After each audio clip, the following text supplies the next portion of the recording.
Okay, my name is Jimmy Gray. I am 69 years old, and I'm running for mayor of the great city of Hampton. And why are you doing that, sir? Well, mainly because I've been a council member for the last 8 years. I've worked closely with our mayor as the vice mayor over the past 6 years. I think my experience in city government, my involvement in the community, my relationships I've built throughout the region just kind of sets me apart from other candidates, and I think I'm uniquely qualified to lead the city into the future. Did you ever think you'd be, go from fire chief to mayor? No, that wasn't my career plan. I knew I would be a community servant somewhere. I've always done that, and the opportunity to work as a city council person and then as vice mayor, really, just kind of propelled my career forward in terms of politics and local politics. I love working the local level, and where you actually have the interaction with the citizens on a day-to-day basis, and you can really feel and see the changes and influence that you can have on people's lives and the way that they live and how they enjoy our city. Now, you've been vice mayor for not the entire 8 years, have you? Has it been the entire 8 years? I've been vice mayor since 2018 when I was, after I won re-election in 2018, council elected me as the vice mayor, so I've been serving in that position for 3 terms now. Okay, and how would you be different though, or would you be different than what Mayor Donnie Tuck's done the last 8 years? I mean, you two work very closely together. Is this, some might joke, and I hope you don't take this the wrong way. It's like, well, it's the continuation of the Tuck Gray administration. Yeah, well, the way I explain that, and I do talk about that, when I'm talking to people, that Mayor Tuck and I, and as well as our full council, we think we've made great progress for our city, at least over the 8 years that I've been on city council. Mayor Tuck, while we work closely on a lot of initiatives like reducing violence and working with young people in the community, I have some ideas and priorities I want to accomplish as mayor as well. So I think, I want to continue the progress that we've made, projects that are, kind of in various stages that we've agreed that we're going to do. I want to see those projects through, but at the same time, I know, this process of building a great quality of life is an ongoing process, and so I think I'll bring some new ideas, but I'll still work collaboratively and try to build a great team. Because as we talked earlier, we work together. We kind of resolve our differences behind the scenes and not allow those things to play out publicly. And so, keeping the team together is going to be priority number 1 for me. And then continuing the progress and the projects going forward is going to be, what I want to accomplish.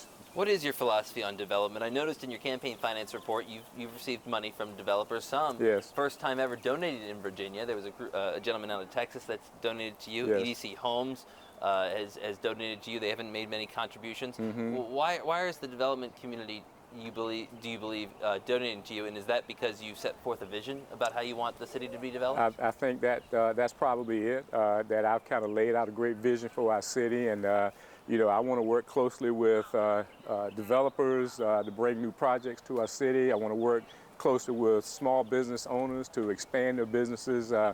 We rely very heavily right now on real estate taxes and personal property taxes in the city to fund city government, but we think we have some opportunities for more commercial development, and one, to provide diversity in housing that will attract new residences. I'm glad to see retirees, college students, military families who want to live in the city, so we've got to provide housing for that.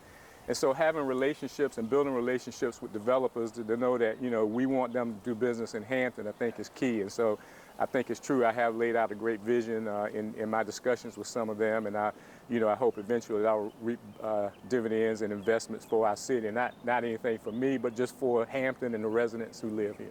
Do you think, though, that should Hampton be prioritizing redevelopment before new development on existing green space? Well, you're right. I mean, I think when I talk about development, I am probably speaking more about redevelopment, because we don't have a lot of vacant land available for new development. Usually the development comes through purchasing and assembling parcels that create opportunities for development. That takes longer to do, because sometimes you have to wait for certain areas and or properties to come available. But we have a staff that's constantly monitoring the market and looking for those parcels that are in specific areas where we're targeting for development. So yes, redevelopment is what I'm really speaking of, because unfortunately we're almost a fully developed city, and there's not a lot of room for large residential projects without first finding and assembling parcels and then creating opportunities for developers to work. I mean, recently at the state, I don't know if you attended the State of the Region. I did. And you heard about them talking about we have to stop saying so much no and Yes. putting all the regulations on Yes. housing.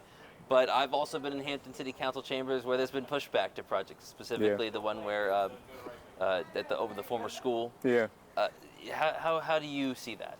Is Well, there a balance? I think there is. One, with places like the Virginia school property that you're speaking of, that was a tough decision for us. But we knew that we had set aside that property. We only initially had 50 acres of that we purchased from the state, and then there was another 25 acres that were made available private sale from the heirs to the property. And so, but that was a fairly large swath of land in the area that we thought was the highest and best use for it was for a commercial development to expand our tax base. We did set aside 10 acres on that site, right, that a stakeholders group working with now, trying to, we wanted to honor the history that was there, and we did that through setting aside those 10 acres. So yes, I want to, if you look at my priorities, I want to preserve and elevate Hampton's history, and do that by, trying to bring development, but yet also find how development can be done without really destroying the history of the city, because a 400-year-old city like ours has a lot of great history, a lot of hidden stories that it will eventually come alive for us, and we think that's great for tourism, but yet we want to be responsible in the way that we handle those. There's also been, and I'm sure you've heard the accusations, I mean, Hampton in the last 4 years has certainly taken more bolder stances on more or less the image of the city. And Yes. by that I mean there was a lot of controversy. I know I did the stories about the lawn parking, Yes. and of course trash cans. Some even went as far to say they felt the city was attacking lower income individuals. Yes. How do you take that criticism? Well, we understand the concerns around that, but we're an older city. We have a lot of older neighborhoods, and we're trying to preserve those neighborhoods and hope to attract new homeowners into them. And so we have to make sure that we help people take care of their properties so that you don't devalue the property values of your neighbors. And hopefully we can do things with neighborhoods, older neighborhoods, by attracting new residents. And so we sought legislation approval from the General Assembly to do some things addressing clutter, addressing shrubberies, and of course parking on the lawns was one of those we were concerned about. So, it's not a heavy-handed enforcement. We just want people to be considerate of the neighborhoods and the quality of life in neighborhoods, that, if you're a homeowner over here, and you want to sell your property, sometimes it may be difficult to do that if your neighbor has not taken good care of their property. So it's really all about trying to clean up and keep neighborhoods looking nice, and hopefully attract new residents to purchase homes in them. Is there anything else you'd like to say about your candidacy? Yeah, I think, Hampton is, we've got a lot of great strengths. We're right here on the coast. We got great beaches. We got a lot that sometimes people think that they have to go, to a Virginia beach, and we love Virginia Beach and what they're doing over there, but we think we have good places here that people want to visit as well. And so we want Hampton to be the city of choice where families can live and raise kids in a great school division like we have. We have a lot of great amenities, a lot of great neighborhoods, and so, my vision is that Hampton will become the city of choice for families, for business, and really for a space to raise kids, and know that your kids will want to grow up from here and come back and continue to make the city better. So, that's the vision that I have for my city, and I hope my council that I work with after January 1st will, we can work together to achieve that vision.